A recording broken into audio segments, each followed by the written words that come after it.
très chers amis, je suis heureux de vous retrouver pour ce 4e message des Morning Message qui nous est envoyé par nos frères des étoiles anonymes. Et ce message portera sur la fluidité de la réalité.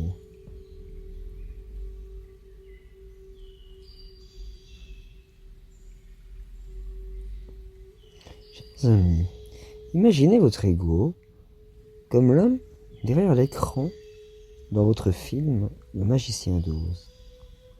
Votre ego, c'est vraiment juste un programme dans le cerveau, et cet ego, programme, pense que c'est le cerveau et l'estime de soi. Il envoie l'énergie d'inquiétude et de peur qui affecte le corps-cerveau, le corps esprit, émotion, et affecte votre création de la réalité avec laquelle vous vous connectez ensuite.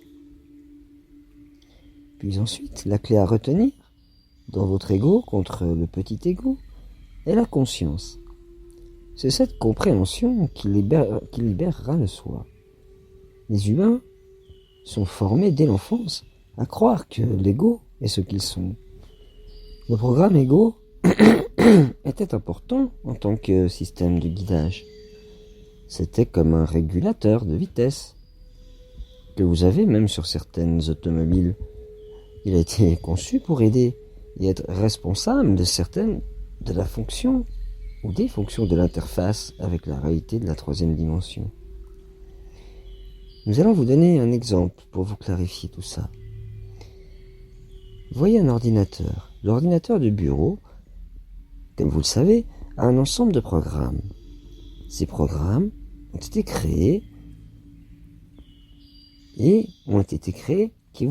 ces programmes créés diront plutôt qui vous permet d'interfacer avec les plus grands programmes dans la réalité Internet. Mais pourtant, c'est vous qui êtes assis devant le moniteur et vous qui dirigez les programmes. Nous savons que vous êtes conscient que parfois les programmes deviennent verrouillés ou surchargés et tout ce qui peut être fait est d'atteindre la machine. L'ego est un peu comme ces programmes dans l'ordinateur. Ils fonctionneront sur automatique. Mais le soi, qui est conscient de tout cela, peut commencer à faire un ajustement conscient au système d'exploitation. Alors voyez mes amis, quand on comprend cela, ils peuvent même reprogrammer l'ensemble du système. Le soi, tranquillement, peut remplacer le centre d'inquiétude ou le programme de peur qui, lui, normalement, est activé par l'ego, qui, lui, n'est pas conscient à cet instant-là.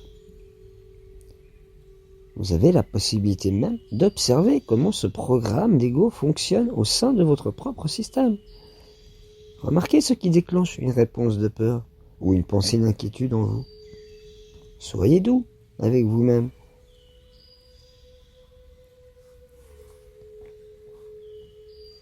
Soyez doux avec vous-même et observez. Et puis avec beaucoup d'amour et de compassion, commencez à changer vos énergies. Déplacez quelques pensées, déplacez votre attention, comme si vous déplaceriez des softwares, des programmes. Utilisez vos outils de conscience et déplacez doucement votre pensée négative, non favorable. Et soyez surtout reconnaissant. Ressentez de l'appréciation. Riez, souriez et apportez de la joie dans le moment. C'est comme un redémarrage qui désengagera l'ego. Alors, chers amis, ne vous méprenez plus, ne confondez plus l'ego et le petit ego, car vous êtes si proche de votre éveil. Et si nous sommes un peu réducteurs, finalement votre réveil dépend de quoi? Il dépend simplement du moment où vous aurez su désengager votre ego. Nous vous aimons et nous vous disons à demain ou après-demain. Nous ne vivons pas sur la même ligne de temps que vous. Alors, à tout bientôt, chers amis.